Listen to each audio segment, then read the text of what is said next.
So good afternoon to our universal philosophical community, the White Tower. Today's topic is Marcus Aurelius, the Philosopher King. We're going to present him in a nutshell. From 161 to 180 AD, he was emperor of the Roman Empire, as you very well know. Now, during this historical era, there have been great cosmogonic changes taking place in all areas of human life. Rome is considered to be the center of the world, including most diverse philosophical currents, with Stoicism being the dominant one. Stoicism, which is not a creation of that specific era, but actually a continuation of Stoicism, first introduced and founded by Zeno of Citium in Cyprus, and which flourished in the late 4th and early 3rd centuries BC. Now, the fundamental principle of this important philosophical trend is apathy. And what we mean by that is a way for man to face the unexpected obstacles, wild waves of life, in other words, during his adventurous life path. And now, the essence of apathy is about how peaceful you feel in your inner self. I mean, there is that inner logos, the reason that dictates the soul. So the master of the soul is logos, over and above all. So it's all about peace and tranquility as an attitude of life, actually. An attitude of life that allows the soul not to submit to the logic of things and, in other words, to be its own master.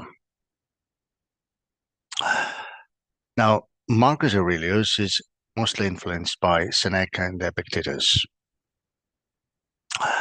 And he was not only an emperor of Rome or a plebeian, but a thinking man. Throughout his life, he has been struggling to find that guide that would lead him to redemption and creation through certain principles and rules outside space and time.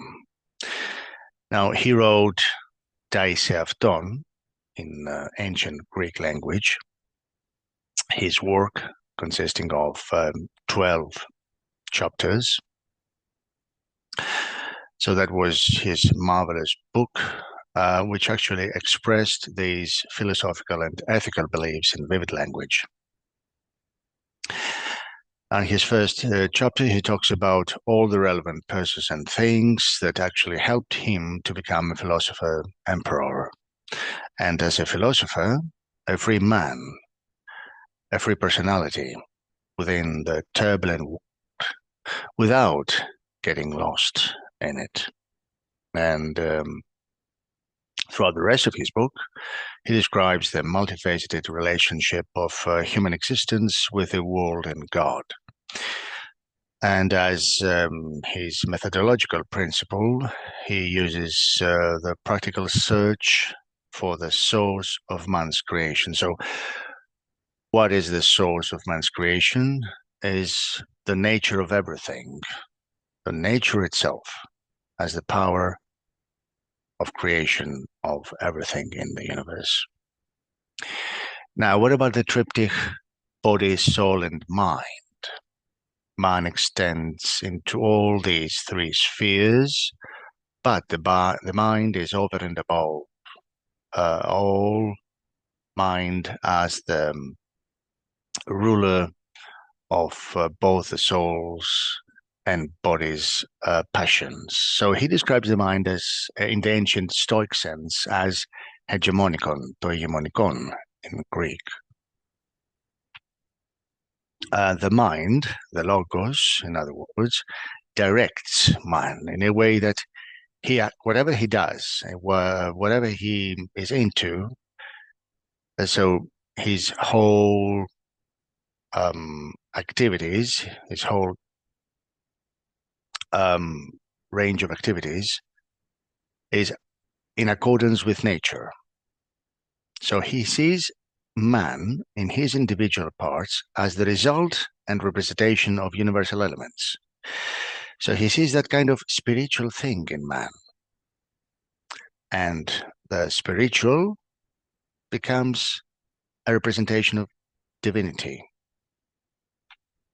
So his mind is a representation of God, of the demon, which is given by Zeus to each person to guide him.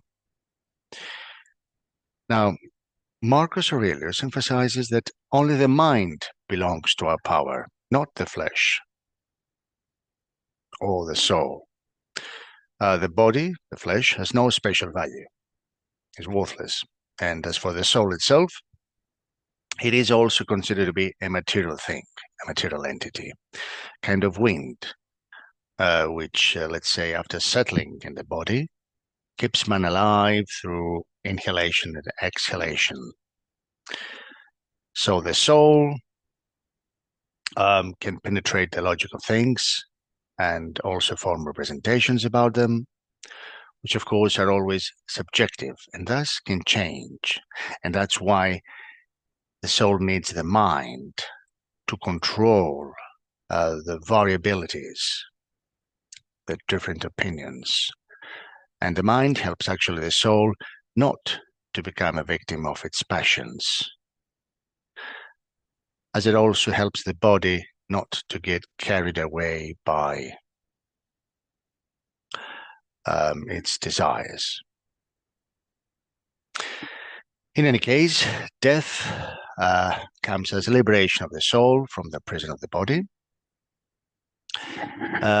Marcus Aurelius has a very useful opinion when it comes to the perpetuality of the soul. He thinks that there's no such a thing as perpetual existence of the soul, because he believes that the airspace would not be able to contain the number of all souls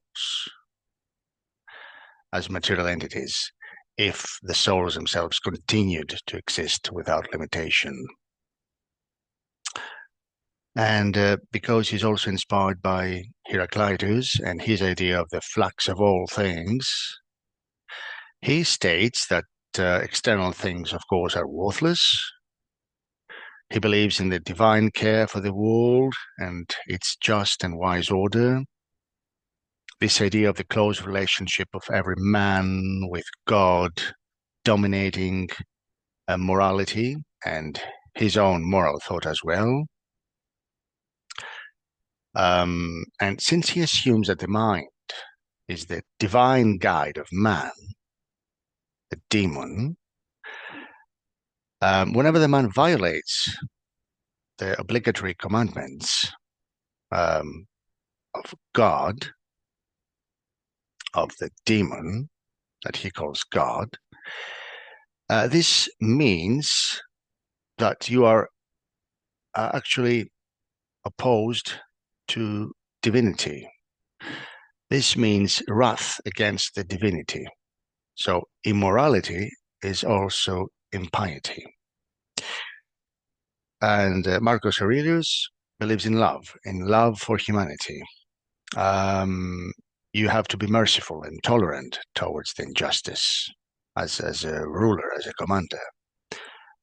And these are all considered to be moral requirements if somebody is to become a ruler or an emperor.